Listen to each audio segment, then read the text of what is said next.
WhatsApp guys, आज हम आप लोग के लिए एक बहुत ही जबरदस्त डिबेट लाए हैं सुधांशु त्रिवेदी सर की, और उनके सामने जिनसे डिबेट है वो है मौलाना साजिद रशीदी। और टाइटल है पहली सरकारें कहती थी कि पहला हक मुसलमानों का है, तो अब क्या हुआ है देखते हैं। मामला क्या है देखते हैं। ओरिजिनल वीडियो का लिंक है डिस्क्रिप्शन में, 4 मिनट तो प्लीज सब्सक्राइब वीडियो को कर दे लाइक। 1 2 3 को इसका जवाब स्पष्ट रूप से देंगे। क्या आपको लगता है कि इस देश के अंदर मुसलमानों को रिझाने की एक पॉलिटिक्स हुई और गेम? नहीं, देखिए, आज़ादी के बाद से मुसलमानों के साथ ये तो होता आ ही रहा है। आज़ादी के बाद हम 32% थे हर जगह।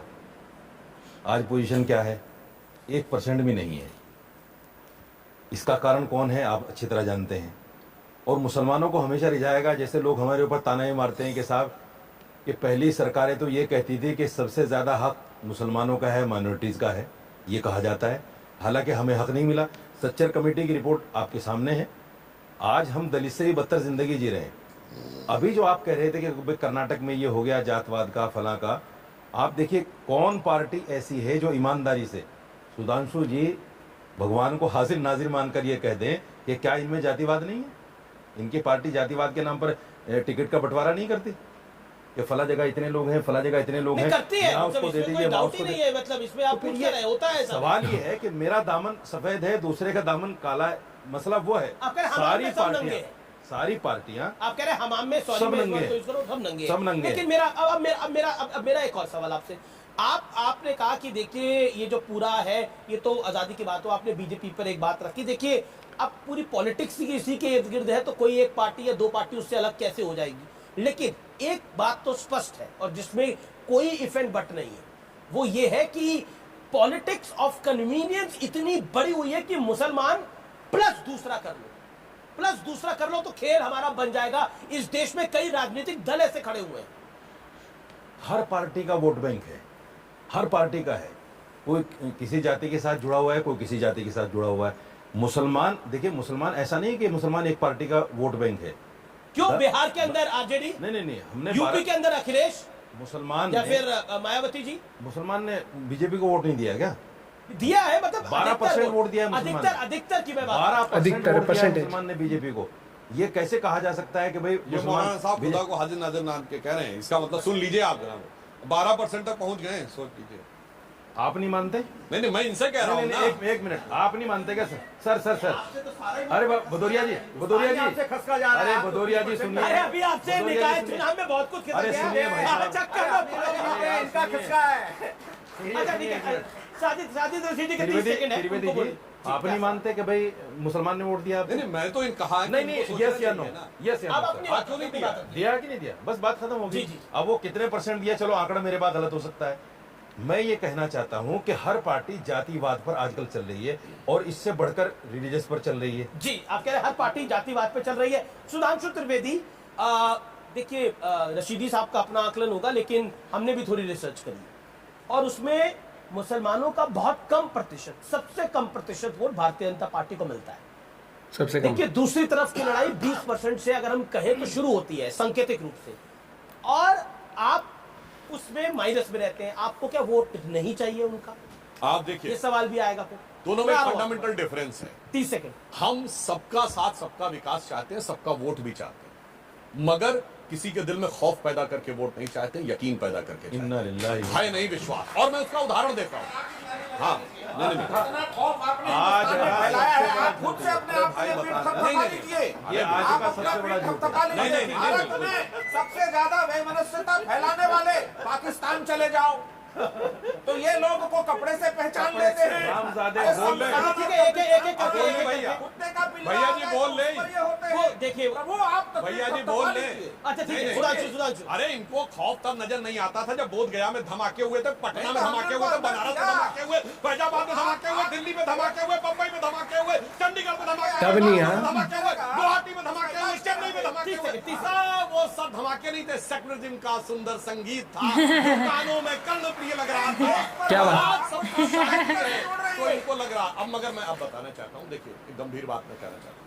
जो आपने बात कही, हकीकत ये है कि पूरे भारत के अंदर हम सबका, क्यों हमने कहा विश्वास पैदा करें, सबसे विश्वास की पोस्ट क्या होती गवर्नमेंट? पूछना चाहता हूं, आपको पता सबसे कॉन्फिडेंस की पोस्ट होती है इंटेलिजेंस ब्यूरो का चीफ, यस गुप्तचर ब्यूरो का चीफ। कोई सरकार प्रीवियस गवर्नमेंट के इंटेलिजेंस ब्यूरो चीफ को 15 दिन के अंदर हटा देती जैसे ही सेंटर में गवर्नमेंट चेंज होती है।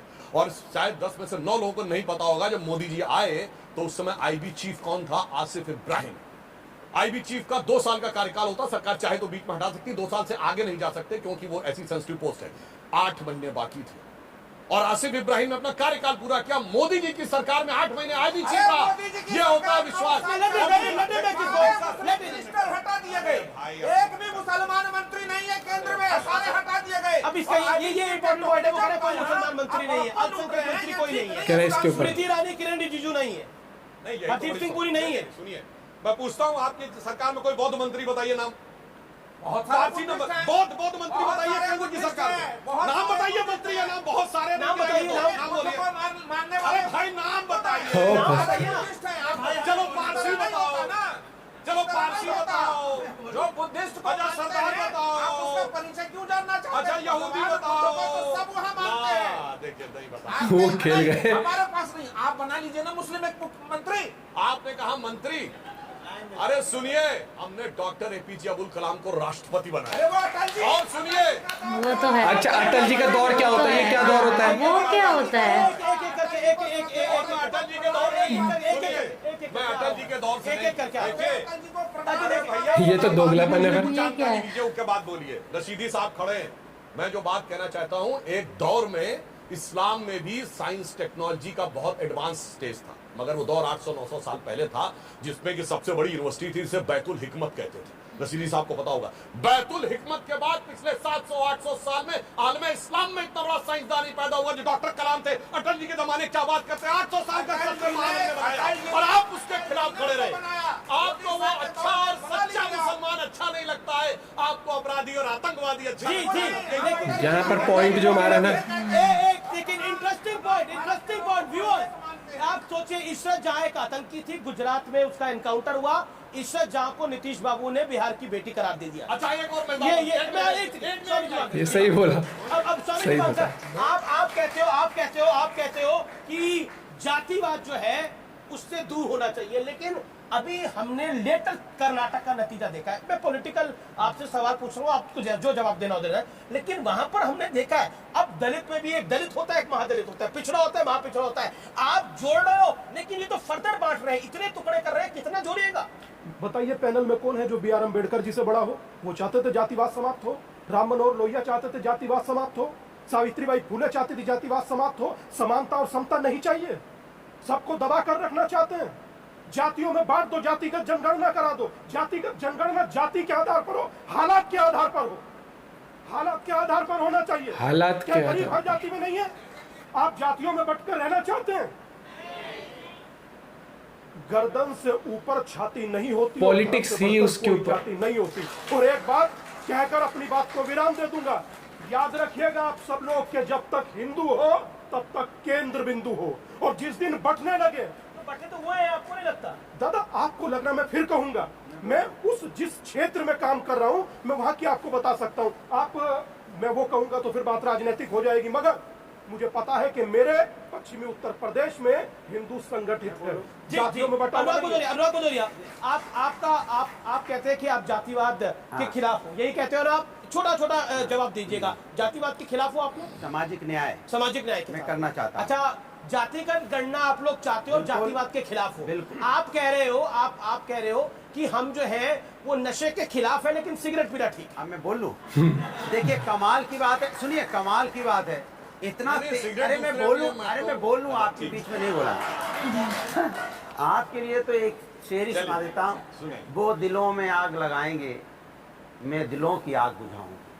और सब कुछ उसे अपने घर अपना ले जाऊंगा। अरे बोले अरे बोलने दीजिए, फ्लो में बोलने दीजिए। ठीक है, अच्छी कविता लिख के लाए हैं। नहीं मैं ओरिजिनल है ना, बोल रहा हूं, ओरिजिनल ओरिजिनल है। में आग लगाएंगे, मैं दिलों की आग बुझाऊंगा, उसे अपना काम करने दो, मैं अपना काम करता हूं। आर पार में रुक रहे हैं, एक अंतराल के लिए आप देख रहे हैं देश का सब। एक चीज मैं बोलता हूँ, जब यहाँ आती है बात देश की, लीडर की, तो आपको समझना चाहिए कि वो देश की पोस्ट है, प्राइम मिनिस्टर की पोस्ट, प्रेसिडेंट की पोस्ट, मुस्लिम, वहां पर बीजेपी, मतलब कुछ मैटर नहीं करता। भैया थोड़े दिनों में फिर ये भी हो जाएगा, हरियाणा का नहीं है प्राइम मिनिस्टर, गुजरात का हाँ। प्राइम मिनिस्टर है, हाँ। जम्मू कश्मीर का नहीं है, तमिलनाडु का प्राइम मिनिस्टर है। भैया एक चीज समझो, आप मेरे सामने लीडर ला दो जो देश को डंके की चोट पे अलग लेवल पर ले जा सकता है या जिसकी बातों में आपको दम लगता है, आप खड़ा कर दो एक भी, आपके पास हवाई नहीं होगा, बातें नहीं, आपके मुंह बातें पे तो नहीं बहुत- आएगा। नहीं, बातें तो दमदार बातें तो बहुत हवाई जिसके बातें भाषण कर भी लेता थोड़े है। लगे, लॉजिकल लगे, ऐसे नहीं कि भाषणों में ही लड़खड़ा जाए जो बंदा। हाँ। आप वो, आपको लीडर वो चाहिए यार जिससे आप रिलेट कर पाओ। आप एक बार बता दो, मैं एक छोटा सा एग्जाम्पल देता हूँ, मैं लड़ाई के खिलाफ हूँ, लेकिन एग्जाम्पल, जब किसी की लड़ाई हो जाती है तो फोन करता है ना, भाई आजा जल्दी से आजा, लड़ाई हो गई है, तो बंदा किसको बुलाता है? इसको बुलाता है कि जैसे या फिर उसको बुलाता है कि अरे देखी जाएगी, ऐसे तैसे कर देंगे, क्योंकि उसको पता है कि वो मेरे को लीड कर सकता है। तो वैसे ही देश के लिए आपको चाहिए होता है बंदा जो दुश्मनों की आंखों में आंखें डाल के मुंह तोड़ जवाब दे सके जब कोई बात हो। जैसे अटल बिहारी वाजपेयी जी थे, वो स्ट्रॉन्ग थे। इंदिरा गांधी जी अपने टाइम पर स्ट्रांग थी, हाँ। अटल बिहारी वाजपेयी जी थे, और आज की अगर बात करें मोदी जी कितने स्ट्रांग है। हल्की सी भी कोई अगर बॉर्डर पे कुछ करता है ना, मुंह तोड़ जवाब जाता है, चाहे पार्लियामेंट में हो, संसद भवन में, चाहे बॉर्डर पे जाके देना हो। हाँ। लीडर की क्वालिटीज ये होती है, लीडर की क्वालिटी ये होती है कि जब वो भाषण देता है तो लोग कान खोलकर सुनते हैं, ये नहीं कि बोल रहा है। जैसे स्कूल में नहीं होता था, टीचर बोल रही है, अरे यार बोल रहे थे, टाइम पास हो रहा है। लीडर की बातें वो होती है जो आदमी स्किप नहीं करता। आज के टाइम आप भाषण स्कूल सुनोगे के ना, बच्चे भी सुनते हैं भाषण। अरे विदेशों में भी मोदी जी के हाँ। भाषण सुनते हैं, हर एक चीज। तो आपको लीडर चुनना है देश के लिए। यार ऐसा तो है नहीं मोदी जी मेरी जेब में सैलरी डाल के जा रहे हैं या कुछ डाल के जा रहे हैं। हाँ। आपको पहचान हो जाती है कि कौन सा बंदा एक आपके चीज लिए काम बताऊं, कर रहा है। कोविड में हम दोनों की जॉब गई थी। हम मैं भी कह blame रहा कर था देते मोदी हैं। जी की वजह से नौकरी बताओ, गई है, नौकरी चली गई, बताओ, नौकरी चली गई। भैया 30,000 रुपये EMI भरनी थी हर महीने मेरे को, 30,000 रुपये EMI, और उस टाइम पर जॉब दोनों की चली गई। हाँ, लेकिन अगर लॉजिकल देखो ना तब समझ आते हैं मोदी जी मतलब किस बेस पे ब्लेम करें। ना मोदी जी जॉब देने आएंगे ना कुछ, वो इन्वायरमेंट क्रिएट कर सकते हैं देश के अंदर। हाँ। वही चीज, जैसे चाइना में ऐसा हुआ, आज भी कोविड से नहीं उभर पा रहा, भारत देख लो कितनी जड़ी है। तो हम क्रेडिट कभी देंगे ही नहीं, हाँ, लेकिन हर चीज में ब्लेम जरूर कर देंगे। समझदार बनो, जागरूक बनो। भैया ये भूल जाओ कि आप हिंदू हो, मुसलमान हो, क्या हो, जब आप वोट कर रहे हो ये सोचो कि आपकी देश की शान की बात है। लीडर किसको चुन रहे हो आप, कि वो आपके देश को रिप्रेजेंट कर रहा है।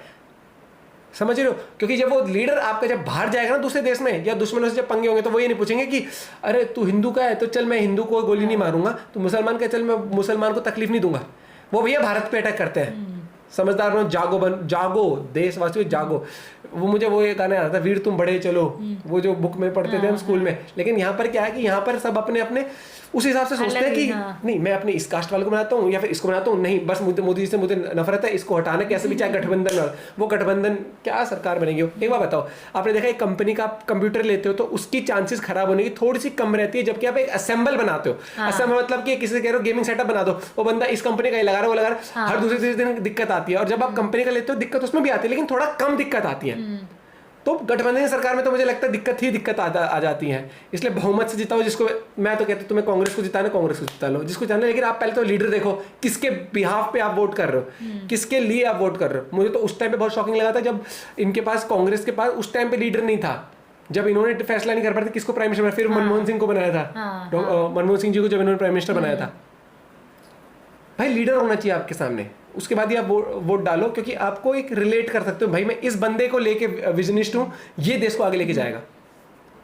वही चीज़ है। बाकी ऐसा तो 11 प्लेयर भेज दो इंडिया के, वहां जाके कहता नहीं ऐसे डिसाइड कर लेना, बैठ के नीचे लिख के 1 2 3 4 जो आएगा ठीक है भैया, तू कैप्टन, तू विकेट कीपर, तू ये। मिलते हैं वीडियो के साथ, बाय, ठीक है।